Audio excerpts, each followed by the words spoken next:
मेरा शौहर अक्सर काम के सिलसिले में घर से बाहर रहा करता था। मैंने अपने शौहर से कहा, मुझे एक नौकर का बंदोबस्त कर दें।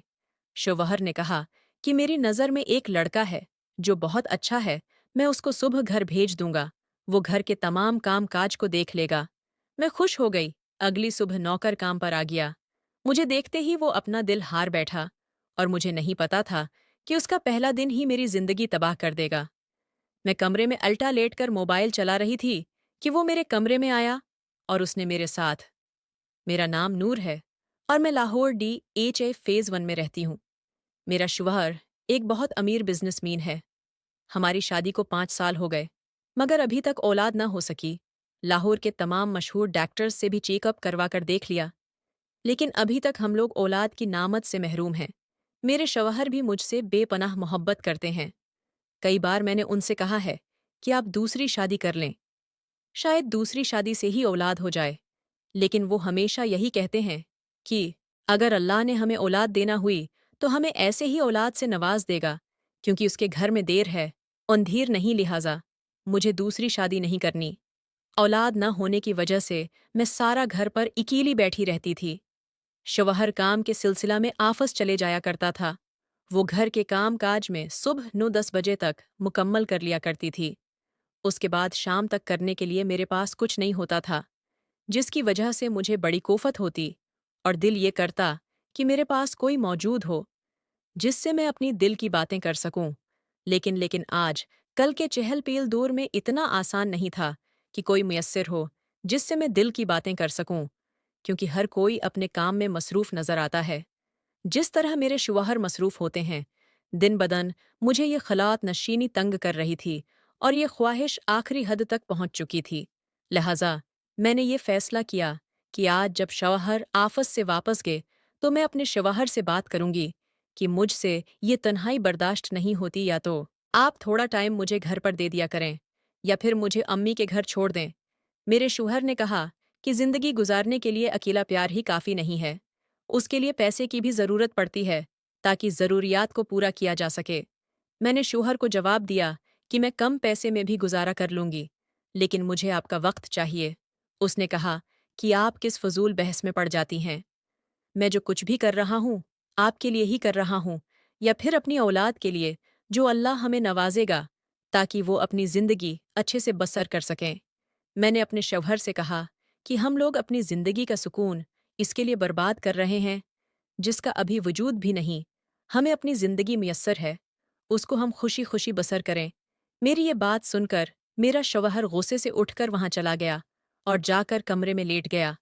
मैं अपने शौहर के पीछे पीछे कमरे में चली गई और जाकर कहा कि आप तो मेरी बात से नाराज़ ही हो गए। अच्छा, मैं आइंदा ऐसी बात नहीं करती। तो शौहर ने कहा कि जब आप ऐसी बात करती हैं तो मेरा दिल दिखता है, जिसकी वजह से मैं परेशान हो जाता हूँ। मैंने कहा, फिर आप मुझे एक घर पर नौकरानी का बंदोबस्त कर दें, ताकि वो घर का काम काज भी देखे लेगी और साथ में मैं उसे बातें भी कर लिया करूंगी। उस तरह से मेरा दिल बहल जाएगा। मेरे शौहर ने कहा कि ये अच्छा आइडिया है। मेरे शौहर ने कुछ सोचने के बाद कहा कि नौकराई तो ज़हन में नहीं आई, मगर एक बहुत ही अच्छा लड़का है जो DHA के करीब बस्ती में रहता है और मैं उसे अच्छे से जानता भी हूँ। मैं उसे फ़ोन कर देता हूँ, वो सुबह से काम पर आ जाएगा। मैंने कहा, ठीक है। सुबह 7 बजे वो नौकर काम पर आ गया, लेकिन मेरे शौहर तो सुबह 6 बजे ही काम पर जा चुके थे। जब वो हर आया तो मैंने उसको सारा काम समझा दिया। जो उसने सारा काम मुकम्मल कर लिया तो हम लोग 2 घंटे बैठे बातें करते रहे। वो मेरी तरफ बड़ी तौजा से देखते हुए मेरी बातें सुनता रहा। मुझे भी उसका ये अंदाज बहुत अच्छा लगा, जो कि दिल लुभाने वाला था। मैंने उसको दोपहर का खाना बनाने के लिए कहा और वो खाना बनाने के लिए किचन में चला गया। थोड़ी देर के बाद वो मेरे लिए दोपहर का खाना बनाकर ले आया, जो कि बहुत मज़े का था। खाना खाने के बाद मैंने उसके खाने की बहुत तारीफ है कि, और वो मेरी तारीफ सुनने के बाद बहुत खुश हुआ। मैं तो उसको बच्चा समझ रही थी, लेकिन शायद वो मेरी तारीफ को कुछ और ही समझ रहा था और मुझे ये बिल्कुल भी अंदाज़ा नहीं था। वो मेरी उस तारीफ का कोई गलत मतलब ले जाएगा।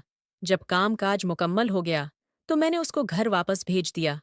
पता नहीं रात उसने किस तरह की सोचों में गुजारी होगी। सुबह आते हुए वो मेरे लिए एक फूल ले आया।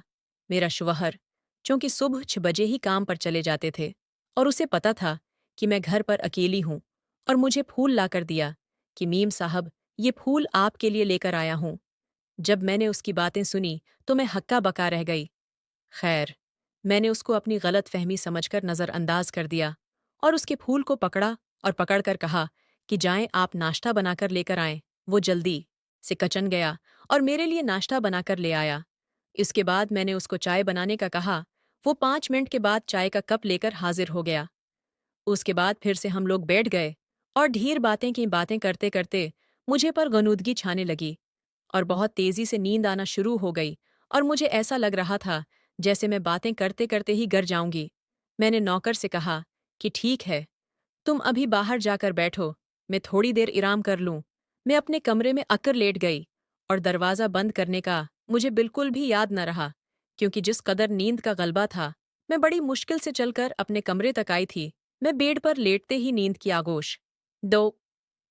इस कहानी का अगला पार्ट बहुत अच्छा होने वाला है। अगर आपने वो नहीं सुना तो आपने कुछ नहीं सुना। अगला पार्ट सुनने के लिए इस चैनल को सब्सक्राइब कर लें ताकि आपको मज़ीद ये कहानी सुनने को मिल सके।